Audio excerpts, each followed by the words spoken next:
Good morning all of you. इस शिक्षा शास्त्री प्रथम वर्ष की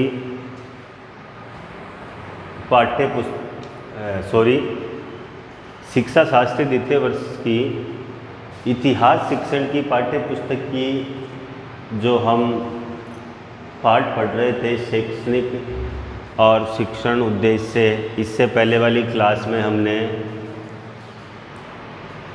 शैक्षिक और शिक्षण उद्देश्यों के अंदर क्या क्या अंतर होता है उसका अध्ययन किया। आज हम शैक्षिक उद्देश्यों का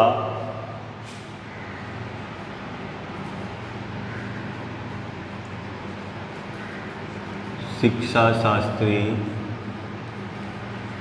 द्वितीय वर्ष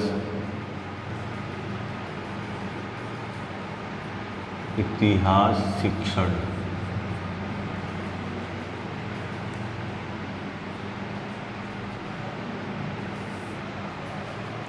इस पाठ्य पुस्तक का चौथा यूनिट का आज हम टॉपिक पढ़ेंगे शैक्षिक उद्देश्यों का वर्गीकरण।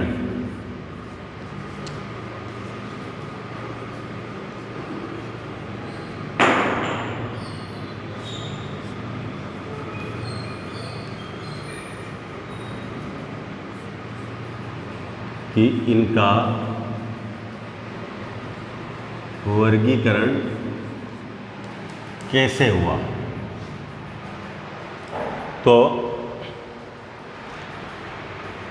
शैक्षिक उद्देश्यों का वर्गीकरण ब्लूम ने 3 भागों में किया और किसी भी अध्याय को पढ़ने के लिए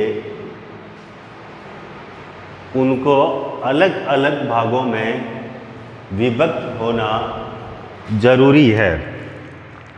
तो शिक्षण उद्देश्यों का प्रत्यक्ष रूप से संबंध सीखने के उद्देश्य से होता है। जो प्रसिद्ध हमारे जो दार्शनिक थे ब्लूम, इन्होंने सीखने के जो उद्देश्य हैं, इनको सीखने के जो उद्देश्य हैं उसको ब्लूम ने 3 भागों में वर्गीकृत किया। तो पहला इन्होंने किया ज्ञानात्मक पक्ष। इन्होंने पहला किया ज्ञानात्मक पक्ष। दूसरा इन्होंने रखा भावात्मक पक्ष और तीसरा इन्होंने रखा क्रियात्मक पक्ष। तो ये सब इसने क्यों किया कि आसानी से ब्लूम ने ये सब इसलिए किया कि इनको अलग अलग भागों में बांटेंगे तो इसको आसानी से सीखा जा सकता है।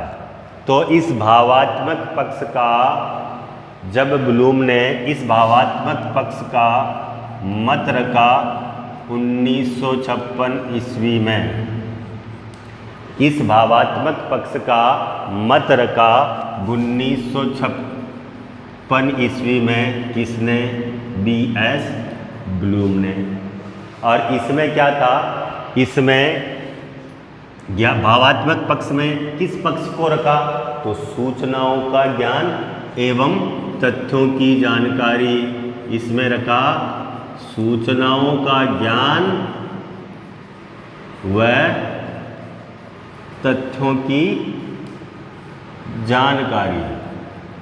ब्लूम ने इस अपने भावात्मक पक्ष के अंदर सूचनाओं का ज्ञान तथा तथ्यों की जानकारी को इसने इस ज्ञानात्मक पक्ष में सम्मिलित किया।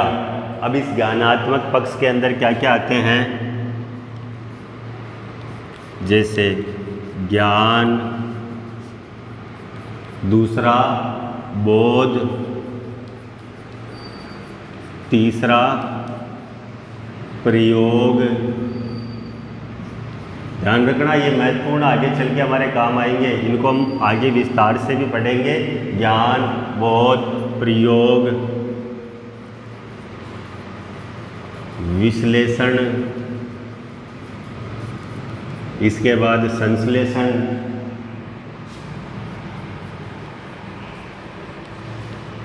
और अंतिम है छठे नंबर का मूल्यांकन। तो ब्लूम ने अपने इस ज्ञानात्मक पक्ष का प्रतिपादन किया, कब किया? 1956 में किया। इसमें क्या रखा? तो इसमें एक तो सूचनाओं का ज्ञान और दूसरा इसमें तथ्यों की जानकारी को सम्मिलित किया गया। और इसने इसमें अपने ज्ञानात्मक पक्ष के अंदर 6 बिंदु जोड़े: ज्ञान, बोध, प्रयोग, विश्लेषण, संश्लेषण और मूल्यांकन। इसी के बाद में भावात्मक पक्ष, इसको रखा गया। इसका 1964 ईस्वी के अंदर इसका प्रतिपादन किया गया। 1964 में इसका प्रतिपादन किया। किसने किया? ब्लूम ने। ब्लूम ने किया। एक और था मसीहा, ब्लूम के साथ दोनों ने मिलकर किया था, लेकिन इसमें अधिक योगदान ब्लूम का था। अब इसमें क्या रखी गई? इसमें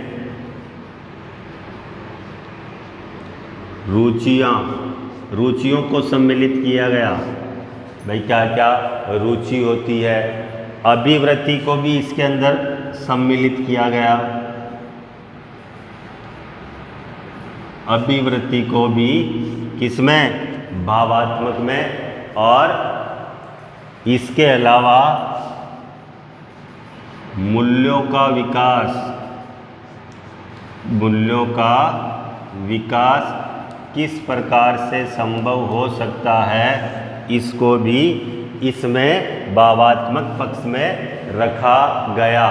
अब इसके अंदर क्या क्या जोड़ा गया? तो अगर इसमें हम नंबर 1 की बात करें तो इसमें आग्रहण। इसमें नंबर 1 की बात करें तो आग्रहण। अगर 2 नंबर की बात करें तो अनुक्रिया। अगर 2 नंबर की बात करें तो अनुक्रिया, अनुमूल्यन।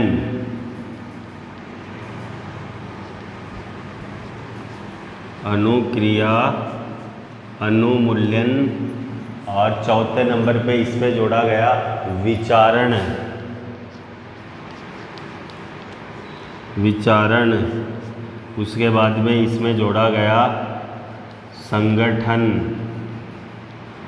और अंतिम इसके अंदर जोड़ा गया चारित्रीकरण।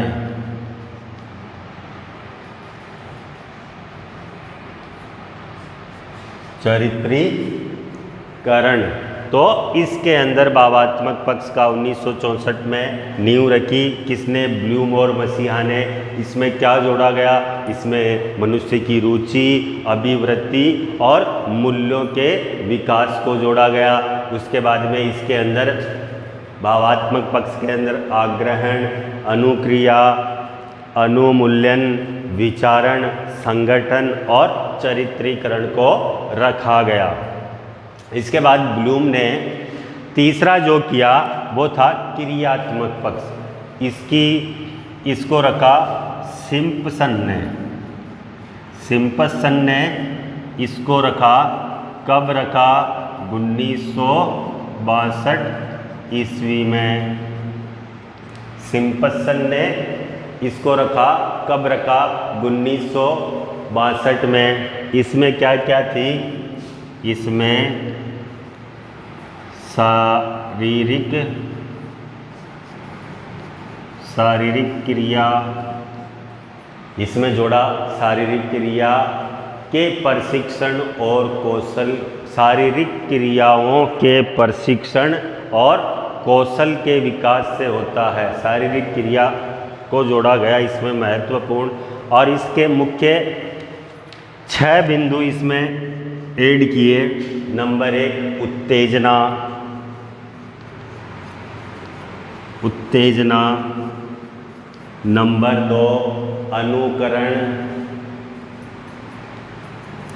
अनुकरण। नंबर 3 कार्यवाही। नंबर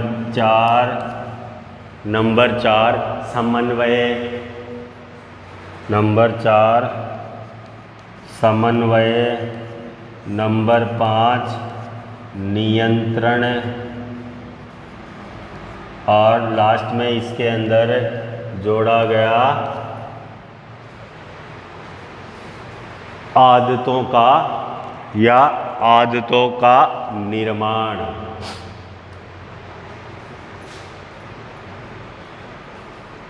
आदतों का निर्माण, ये मुख्य बातें जोड़ी गई। ब्लूम ने देखो शैक्षिक उद्देश्यों का वर्गीकरण किया ब्लूम ने, और उन्होंने इसको 3 भागों में बांटा, ज्ञानात्मक, भावात्मक और क्रियात्मक। ज्ञानात्मक पक्ष में ज्ञान, बोध, प्रयोग, विश्लेषण, संश्लेषण और मूल्यांकन को जोड़ा गया। भावात्मक पक्ष के अंदर आग्रहण, अनुक्रिया, अनुमूल्यन, विचारण, संगठन और चरित्रीकरण को लिया गया। उसी प्रकार से अगर अपन क्रियात्मक पक्ष की बात करें तो उसमें उत्तेजना, अनुकरण, कार्यवाही, समन्वय, नियंत्रण और आदतों का निर्माण, इन चीज़ों को जोड़ा गया। आप सभी इसे नोट कर लीजिएगा, और आगे हम इन्हीं ज्ञानात्मक पक्ष और भावात्मक पक्ष और क्रियात्मक पक्ष, इन तीनों के अंदर जो जोड़े ये ज्ञान, बोध, अवबोध, प्रयोग है, इनको विस्तार से पढ़ेंगे। तब तक के लिए नमस्कार।